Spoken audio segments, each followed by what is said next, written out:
Hello मेरे प्यारे बच्चों, कैसे हो आप सब। आई होप मस्त होंगे, चकाचक होंगे और अपनी पढ़ाई को काफ़ी अच्छी तरीके से आगे लेकर जा रहे होंगे। सो कल संडे था। आई होप सबने एंजॉय किया होगा, खुद को रिलैक्स किया होगा, थोड़ा घूमे फिरे होंगे। और इस संडे का सबसे बेस्ट उपयोग कैसे होता है मैं आपको बताऊं। बिल्कुल, ये संडे फ्री मिलता है तो बच्चों को अपने लिए समय देना चाहिए। बट इस संडे का एक और बहुत इंपॉर्टेंट महत्व है कि आपने मंडे टू सैटरडे तक क्या किया, उसमें कुछ बैकलॉग तो नहीं रह गया, कुछ ऐसी कमियां तो नहीं है जो आप रेगुलर तरीके से गलत उसको रिपीट कर रहे हो। उन सब को एनालाइज करने का संडे सबसे परफेक्ट डे होता है। और अगर आपने हर संडे कुछ टाइम इस चीज के लिए निकाल लिया तो पूरे साल में 48 संडेज मिलते हैं। और आप अपनी परफॉर्मेंस को हर हफ्ते रिव्यू करने का जो आपके अंदर आपने एक फॉर्मेट, एक स्ट्रैटेजी जो डेवलप कर ली है, that strategy will keep you ahead from many students. So Sunday बिल्कुल अपने आप को समय दीजिए, रेस्ट करिए, थोड़ा चिल करिए, थोड़ा घूमे फिरिए, बट कुछ समय निकाल कर जरूर अपने लास्ट वीक की तैयारी में क्या कमी रह गई और क्या बेहतर कर सकते थे, या अगर कोई बैकलॉग है तो उसको फटाफट से कवर करके अपने आप को अप टू डेट करने का काम भी संडे को करना चाहिए। तो अगर इतना आप कर लेते हैं तो आपका रिजल्ट अच्छा आने से कोई नहीं रोक सकता। ठीक है बच्चों, तो ये छोटा सा मोटिवेशन ज्ञान था जो आपके साथ में शेयर करना चाहता था। तो इसी ज्ञान के साथ अब अपन मूव करते हैं हमारे फर्दर बड़े लेवल के ज्ञान में, जहां पर हम लेक्चर 11 के अंदर एक नए टॉपिक के साथ शुरू कर रहे हैं जिसका नाम है आयनाइजेशन एंथैल्पी। सो आयनाइजेशन वर्ड से सबको समझ में आ रहा है आयंस। अब आयंस का मतलब होता है इलेक्ट्रॉन लूज करता है जो, या गेन करता है। तो कोई भी न्यूट्रल एटम इलेक्ट्रॉन लूज करके ये इलेक्ट्रॉन गेन करके खुद को किस में कन्वर्ट करता है, आयंस में। बट यहाँ पे स्पेसिफिकली हम इलेक्ट्रॉन लूज वाली टेंडेंसी पे बात कर रहे हैं। सो आयनाइजेशन एंथैल्पी की डेफिनेशन बहुत इंपॉर्टेंट है। डेफिनेशन क्या होती है? डेफिनेशन होती है कि minimum energy required to plug an electron from an isolated gaseous atom. This is very key point कि कभी भी किसी भी एलिमेंट के या एटम के सॉलिड स्टेट या लिक्विड स्टेट से इलेक्ट्रॉन को लूज नहीं या गेन नहीं कराया जाता। इलेक्ट्रॉन्स हमेशा एक आइसोलेटेड गैसियस एटम में से ही लूज या गेन होते हैं। So from an isolated gaseous atom, और आइसोलेटेड गैसेस एटम से एक इलेक्ट्रॉन लूज करने के लिए जो भी एनर्जी की रिक्वायरमेंट होती है उसी को हम कहते हैं आयनाइजेशन एंथैल्पी। आप आयनाइजेशन एंथैल्पी बोल सकते हो, कोई इसको आयनाइजेशन पोटेंशियल बोलता है, कोई आयनाइजेशन एनर्जी बोलता है, एक ही चीज के अलग को नाम है। आ गई बात समझ में? अब ये एंथैल्पी वर्ड क्या बता रहा है? सो देखो, हमें मालूम है एनर्जी की रिक्वायरमेंट है जिसकी हेल्प से हम इलेक्ट्रॉन को लूज करवा रहे हैं। सो एंथैल्पी आपको ये बता रहा है कि जो एनर्जी जिस फॉर्म में आप यहाँ पे यूज करने वाले हैं वो हीट एनर्जी है। वो क्या है?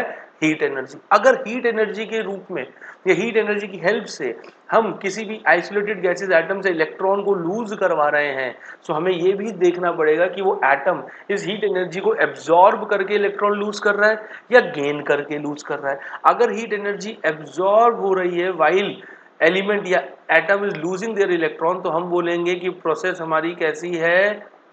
एक्सोथर्मिक। और अगर एनर्जी एब्जॉर्ब होके ये काम हो रहा है तो हम बोलेंगे प्रोसेस कैसी है? एंडोथर्मिक है।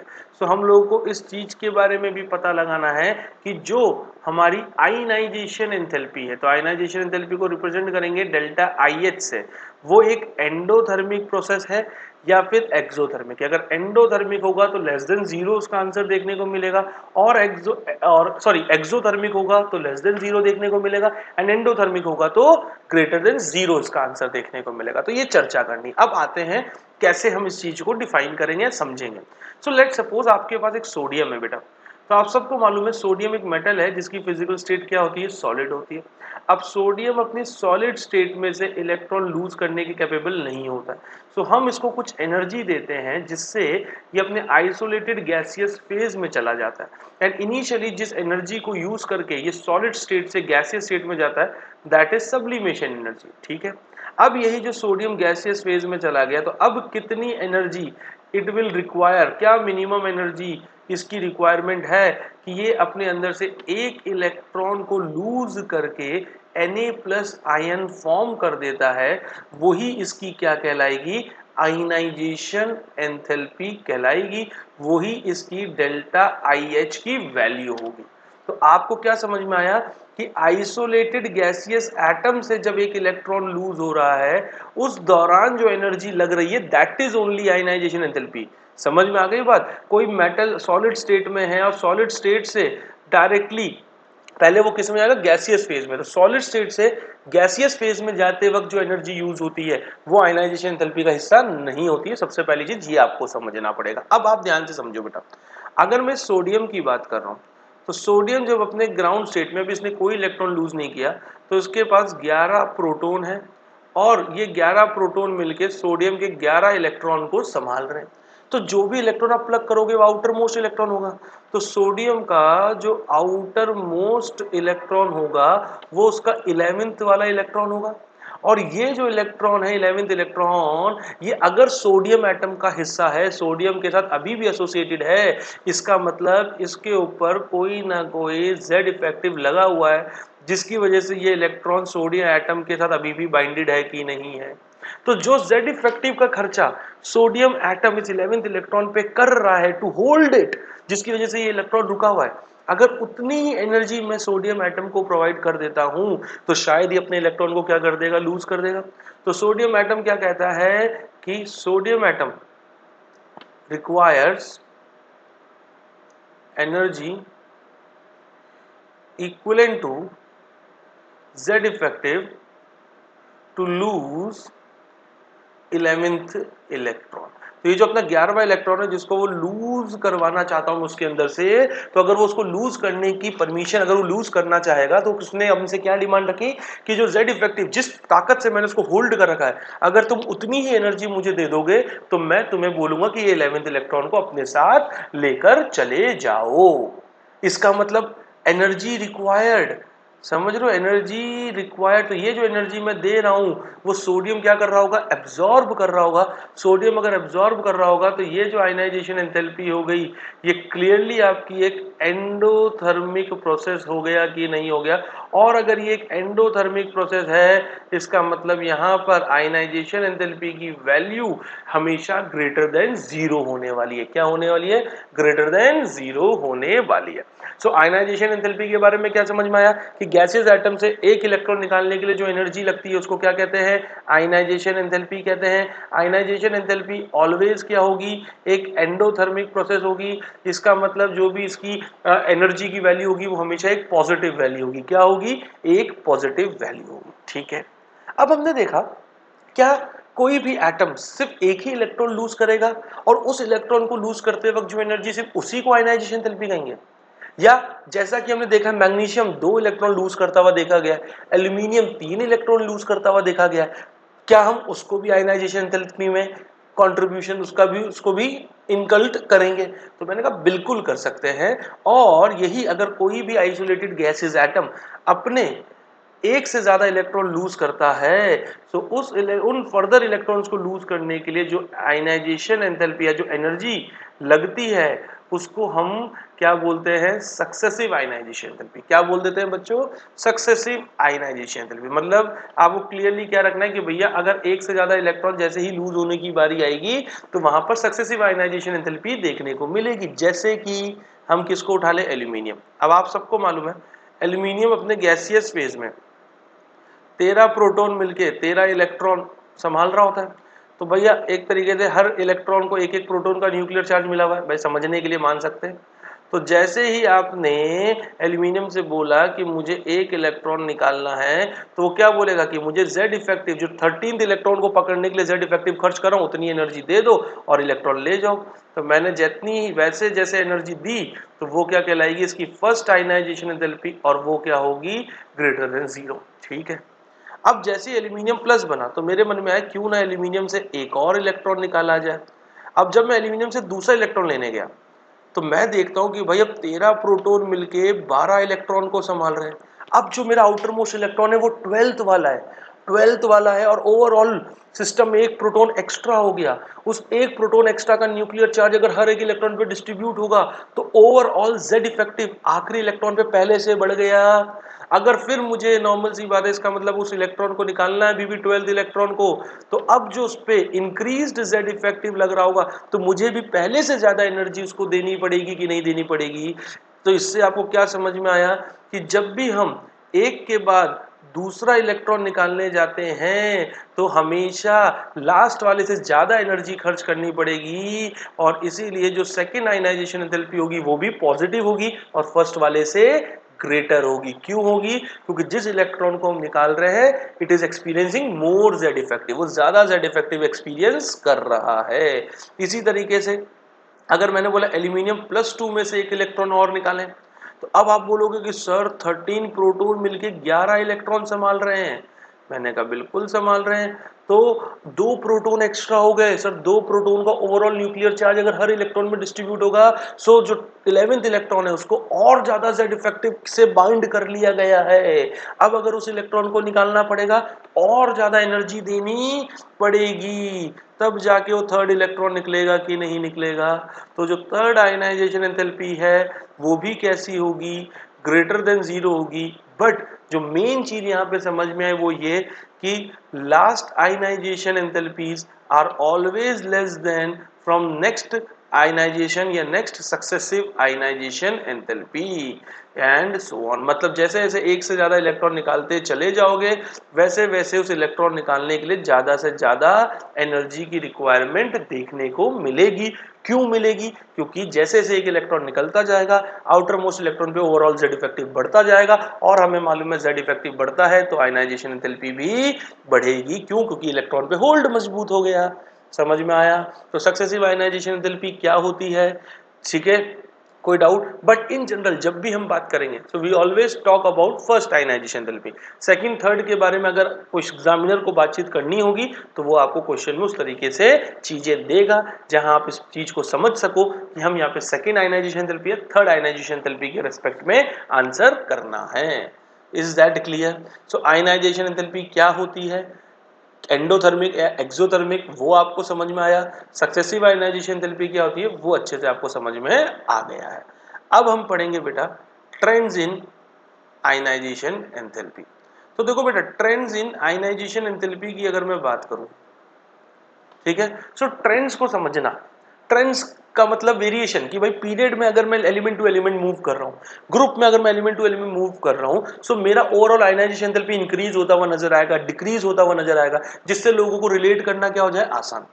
भाई हम हमारी आसानी के लिए तो सब कुछ पढ़ रहे हैं। सो variation in a period, variation in a period अगर बेटा हम चर्चा करें, किसकी चर्चा करें? Variation in a period.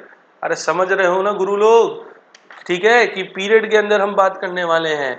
ठीक है, तो वेरिएशन इन पीरियड मतलब लिथियम, बेरिलियम, सेकंड पीरियड ले लेते हैं, boron, carbon, nitrogen, oxygen, fluorine और नियॉन। तो गुरु लोग देखो जैसे अपन ने सेकंड पीरियड ले लिया, वैसे तो मैं आपका गुरु हूं बट आजकल बच्चे ही गुरु हो गए हैं। ठीक है, तो आपको क्या मालूम है? सर बोलोगे सर पीरियड में जाने पे आपने सिखाया है रेडियाई डिक्रीज होती है। अरे मैंने कहा दिल जीत लिया बच्चों, बिल्कुल रेडियाई डिक्रीज होती है। अरे अब ये भी बता दो जिससे और खुशी हो जाए क्यों होती है। बिल्कुल, अगर मन में आपके आ गया है कि सर Z इफेक्टिव बढ़ता है इसलिए डिक्रीज होती है तो आप बिल्कुल आपने मतलब दिल खुश कर दिया। अब जैसे जैसे Z इफेक्टिव बढ़ेगा इसका मतलब इलेक्ट्रॉन पर पकड़ क्या हो जाएगी? मजबूत। और अगर इलेक्ट्रॉन पे पकड़ मजबूत हो गई, आप खुद सोचो क्या उस इलेक्ट्रॉन को आसानी से निकाल लोगे? नहीं। और अगर अब उस इलेक्ट्रॉन को आपको निकालना है ज्यादा एनर्जी देनी पड़ेगी। तो जैसे जैसे पीरियड में जाएंगे आयनाइजेशन एंथैल्पी इंक्रीज होती भी हमें नजर आती है। मतलब लिथियम से ज्यादा एनर्जी बेरिलियम के पास होगी। अब बेरिलियम से ज्यादा किसको शो करनी है? बोरोन को, बोरोन से ज्यादा कार्बन को, कार्बन से ज्यादा नाइट्रोजन को, नाइट्रोजन से ज्यादा ऑक्सीजन को, और ऑक्सीजन से ज्यादा फ्लोरीन को, और सबसे ज्यादा नियॉन को। बट देखो मैं क्या बोल रहा हूं, बेरिलियम से ज्यादा बोरोन शो करेगा बट फिर भी मैंने वहां पे ग्रेटर देन का साइन नहीं लगाया। नाइट्रोजन से ज्यादा ऑक्सीजन शो कर रहा है बट वहां पे नहीं लगाया। इसका मतलब इन दोनों पोजीशन पे हमें क्या देखने को मिलेगा? एक्सेप्शन। क्या देखने को मिलेगा बच्चे? एक्सेप्शन देखने को मिलेगा। तो एक्सेप्शन क्यों आ रहा है वो अपन आगे देखेंगे, बट अगर एक्सेप्शन आ रहा है तो ये ट्रेंड से अलग विपरीत चल जाएंगे, उल्टा काम करेंगे। मतलब जहां बेरिलियम से ज्यादा बोरोन की होनी चाहिए वहां बोरोन की बेरिलियम से बेरिलियम की बोरोन से ज्यादा होगी। जहां ऑक्सीजन की ज्यादा होनी चाहिए वहां नाइट्रोजन की ऑक्सीजन से ज्यादा होगी। क्यों का आंसर हम थोड़े समय में देखेंगे। आया समझ में कि नहीं? चलो, ऐसे ही अगर हम बात करें वेरिएशन इन अ ग्रुप, हम किसी ग्रुप के अंदर वेरिएशन की अगर बात करते हैं बच्चे, ठीक है। सो ग्रुप के अंदर क्या होने वाला? टॉप टू बॉटम जाने वाले, टॉप टू बॉटम जाने वाले हैं। तो भैया जैसे तुमने मुझे इंप्रेस कर दिया था क्या कर बोल के कि सर लेफ्ट टू राइट जाने पे रेडियस डिक्रीज क्योंकि जेड इफेक्टिव बढ़ता है, उसी तरीके से फटाफट से यहाँ पे भी इंप्रेस कर दो ये बात बोलकर कि सर टॉप टू बॉटम जाने पे अगर आप hydrogen, lithium, sodium, potassium, rubidium, caesium, francium अगर इन सब में कंपैरिजन देखोगे तो सर आपको क्लियरली नजर आएगा रेडियाई इंक्रीज होती है। क्यों इंक्रीज होती है? क्योंकि sir number of shell increase हो रहे हैं। नंबर ऑफ शेल इंक्रीज हो रहे हैं इसका मतलब इलेक्ट्रॉन न्यूक्लियस से दूर जा रहा है। अगर इलेक्ट्रॉन न्यूक्लियस से दूर जा रहा है तो जो पकड़ है वो क्या होती जा रही है? कमजोर होती जा रही है। और अगर पकड़ बेटा कमजोर हो रही है, क्या कमजोर हो रही है? पकड़ कमजोर हो रही है, इसका मतलब आयनाइजेशन एंथैल्पी क्या हो रही है? डिक्रीज, क्योंकि कम से कम एनर्जी में ही इलेक्ट्रॉन यहां बाहर आ जाएगा। सो टॉप टू बॉटम जाने पे in general ionization enthalpy decrease, मतलब हाइड्रोजन से कम एनर्जी में लिथियम से इलेक्ट्रॉन निकल जाएगा, लिथियम से कम एनर्जी में सोडियम से इलेक्ट्रॉन निकल जाएगा। समझ में आया कि नहीं आया? सो ये वेरिएशन ऑफ ग्रुप और वेरिएशन ऑफ पीरियड आपने समझ लिया। अब बात आती है कि इन जनरल चीजें समझने के बाद भी यहाँ पे पढ़ाई खत्म नहीं होती। वो इस वजह से नहीं होती क्योंकि इन जनरल बातें इतनी जगह पे यहाँ पर हमें एक्सेप्शन देके जाती है जिसकी हद नहीं। हम कहते हैं इन जनरल पढ़ाई क्यों रहे हो, समझ लो, बट इन जनरल वही है कि भाई नॉर्मल बात करेंगे तो ऐसे है, हर बार किसी को क्यों डीप में आंसर करना जब तक कोई पूछे ना। तो एक्सेप्शंस अगर मैं बात करूं तो सबसे पहला एक्सेप्शन की अगर मैं चर्चा करूं तो वो है लेंथेनॉइड कॉन्ट्रैक्शन। अब लेंथेनॉइड कॉन्ट्रैक्शन आपने कहा कि सर अभी आपने लास्ट लेक्चर एटॉमिक रेडियाई वाले में पढ़ाया है। मैंने कहा बिल्कुल, क्या पढ़ाया है फटाफट से बता के खुश कर दो। तो आपके दिमाग में अगर आ गया कि सर 4D सीरीज और 5D सीरीज का जो रेडियाई है वो ऑलमोस्ट इक्वल होता है, जो रेडियाई का ऑर्डर है वो ऑलमोस्ट इक्वल है, भाई ये मान के चलो बेटा मैं इतना ज्यादा खुश हो गया कि लग रहा है कि हाँ मेरा पढ़ाया हुआ चीज तुम फॉलो कर रहे हो, अगर तुम्हारे दिमाग में ये चीज स्ट्राइक कर रही है। अब आप बोलो, मैं बोलूंगा क्यों 5D सीरीज की रेडियाई कम हुई, तो आप बोलोगे सर वो इस वजह से हुई क्योंकि 5D सीरीज के अंदर 4f इलेक्ट्रॉन होते हैं जो करते हैं पुअर शील्डिंग। तो मैं बोलूंगा पुअर शील्डिंग से क्या हुआ, आप बोलोगे सर पुअर शील्डिंग से लास्ट इलेक्ट्रॉन पे z इफेक्टिव बढ़ जाता है, और z इफेक्टिव बढ़ जाता है इसका मतलब इलेक्ट्रॉन पर पकड़ मजबूत हो जाती है और आयनाइजेशन एंथैल्पी भी बढ़ जाता है। सो होना क्या चाहिए, होना क्या चाहिए कि सर वैसे तो 3D series, 4D series, 5D series और 6D सीरीज इन जनरल अगर हम बात करें तो वैसे तो टॉप टू बॉटम जाने पे ionization enthalpy decreases, but exception में हमने जो पढ़ा, ये जो पॉइंट को अगर ध्यान में रखा जाए तो हमें समझ में आएगा कि 5D सीरीज की आयनाइजेशन एंथैल्पी 4D सीरीज से ज्यादा होती है बजाय कम होने के। तो ध्यान रखने वाली बात है कि इन जनरल तो वैसे घटनी चाहिए, समझ में आया? इन जनरल जो हमने पढ़ा है उससे तो घटनी चाहिए, बट लेंथेनॉइड कॉन्ट्रैक्शन की वजह से हम ज्यादा देखने को हमें यहाँ पर मिलता है। समझ में आया? Very good. अब अपन बात करें किसकी? B, transition contraction. सो बच्चे ट्रांजिशन कॉन्ट्रैक्शन क्या होगा? अगर हम बात करें ट्रांजिशन कॉन्ट्रैक्शन, तो ट्रांजिशन कॉन्ट्रैक्शन आपको कहाँ देखने को मिलता है? ग्रुप 13 में देखने को मिलता है। अब ग्रुप 13 मतलब बोरोन फैमिली, बोरोन फैमिली को देखने में मिलेगा। ठीक है जी, तो बोरोन फैमिली को देखने को मिलेगा। तो बोरोन, एल्यूमिनियम, गैलियम, इंडियम और थैलियम। अब हमें यहाँ पे क्या पढ़ा है कि सर जी नीचे जाने पे रेडियाई डिक्रीज होती है, बट ट्रांजिशन कॉन्ट्रैक्शन की वजह से हमने पढ़ा है गैलियम की रेडियाई एल्यूमिनियम से छोटी हो जाती है। तो मैंने कहा अगर ये पढ़ा है तो सही पढ़ा है, क्योंकि गैलियम के पास D10 इलेक्ट्रॉन होते हैं जो पुअर शील्डिंग देते हैं, जिस वजह से गैलियम की रेडियाई कम हो जाती है। और अगर रेडियाई में एक्सेप्शन देखने को मिल रहा है तो यहाँ पर आपको आयनाइजेशन एंथैल्पी में भी देखने को मिलेगा, और जो गैलियम की आयनाइजेशन एंथैल्पी नीचे आने पे कम होनी चाहिए, वहीं Z इफेक्टिव बढ़े हुए होने की वजह से आयनाइजेशन एंथैल्पी एल्यूमिनियम से ज्यादा देखने को मिलती है। समझ में आया कि नहीं? एक तो इस पॉइंट पे बोलो, इस पॉइंट को ध्यान रखोगे कि नहीं? दूसरा ध्यान से समझना, इंडियम और थैलियम, ठीक है? तो भाई गैलियम के आगे फोर्थ पीरियड आता है डी ब्लॉक का, इंडियम के आगे फिफ्थ पीरियड आता है, थैलियम के आगे सिक्स्थ पीरियड, जिसको 5D सीरीज कहते हैं।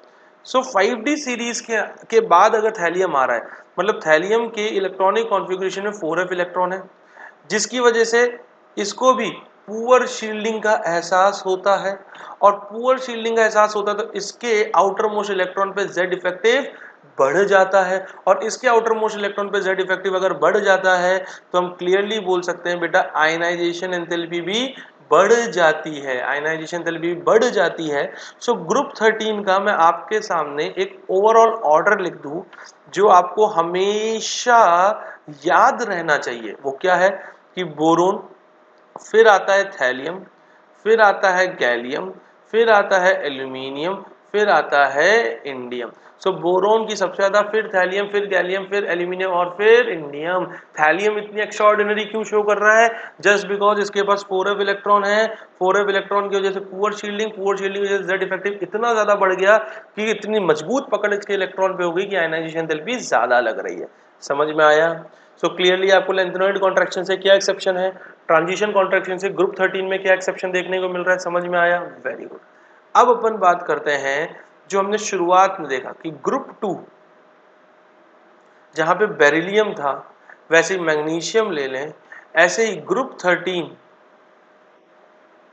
जहां पे आपके पास बोरोन है, एल्यूमिनियम है, तो हमें देखने को मिलता है कि वैसे ज्यादा बोरोन की होनी चाहिए बट बेरिलियम शो कर रहा है, ज्यादा एल्यूमिनियम की होनी चाहिए बट मैग्नीशियम शो कर रहा है। ऐसा क्यों? वो इस वजह से क्योंकि ग्रुप 2 की जनरल इलेक्ट्रॉनिक कॉन्फ़िगरेशन NH2 है।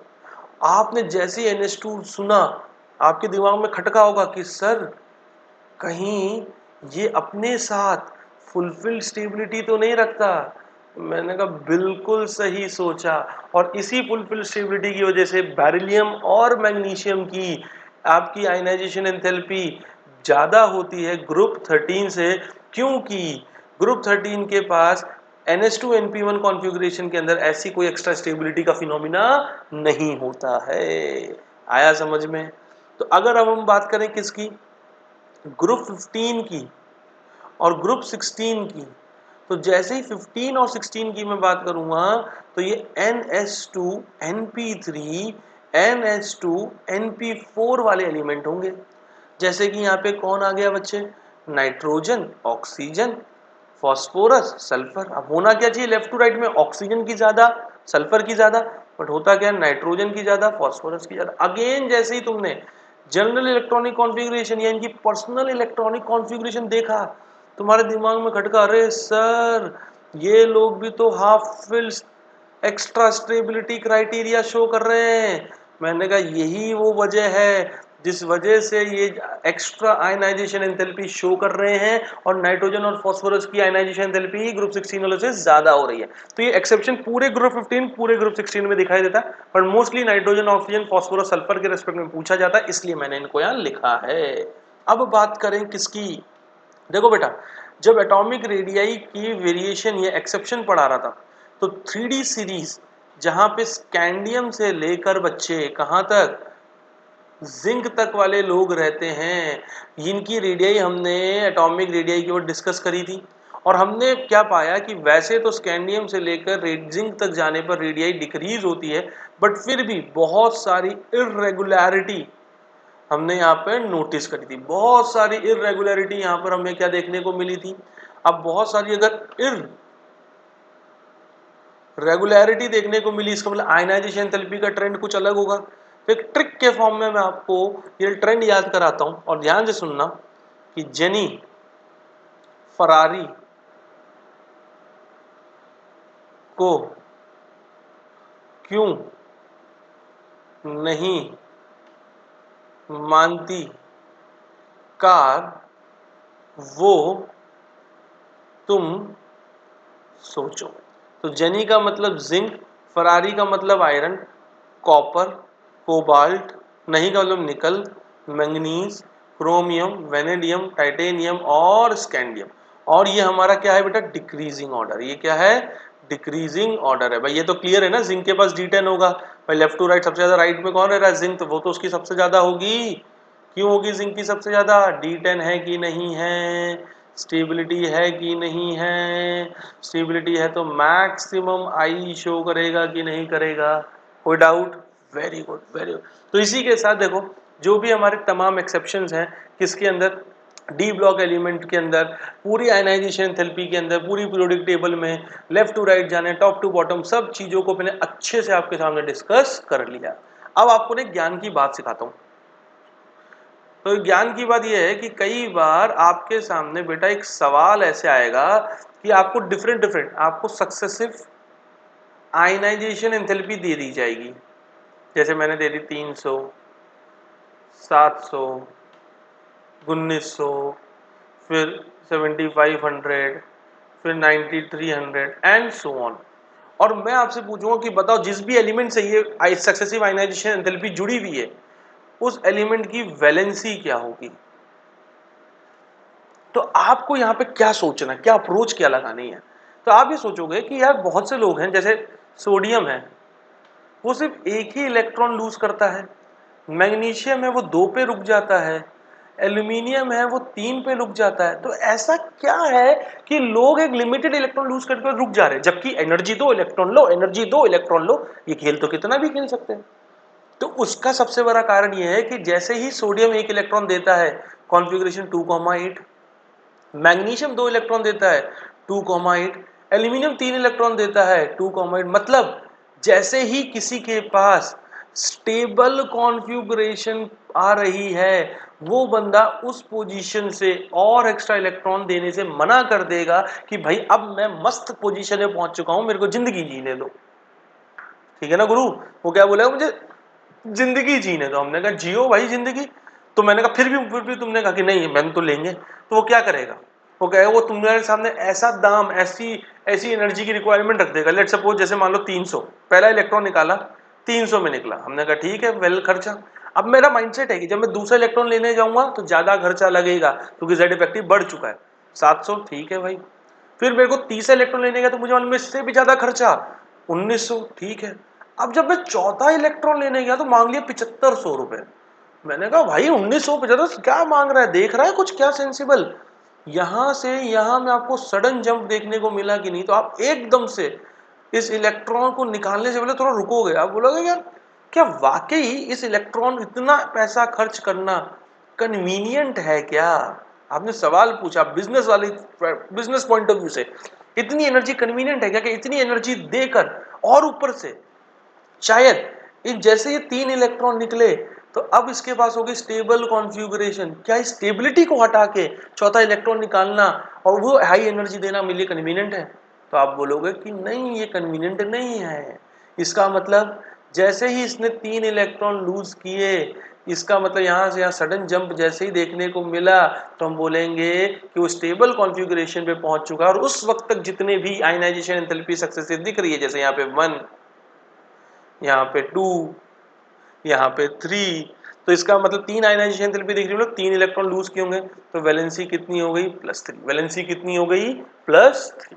तो इस तरीके के क्वेश्चन आपके सामने आते हैं बच्चों और आपको करना आना चाहिए। सो आयनाइजेशन एंथैल्पी क्या होती है मैंने बहुत अच्छे से डीप में आराम आराम से आपको समझाने की कोशिश करी इजीएस्ट वे में। इससे इजीएस्ट वे में पूरी आप यूट्यूब छान मारो आपको नहीं मिलेगा। दिस इज माई वर्ड्स, समझ में आया बच्चों। सो प्लीज प्रॉपर एनसीईआरटी इसके बाद रीड करना, कोई कमी लगती है, कोई डाउट है तो कमेंट्स में पूछना, और notes proper please banana, exceptions दिमाग में याद रखने की कोशिश करना, क्योंकि विदाउट एक्सेप्शन तो फिर हमारा सारा खिला खत्म हो जाएगा। So till then stay focused and like share and subscribe. और जाते जाते थैंक यू बच्चों, मिलते हैं नेक्स्ट लेक्चर में।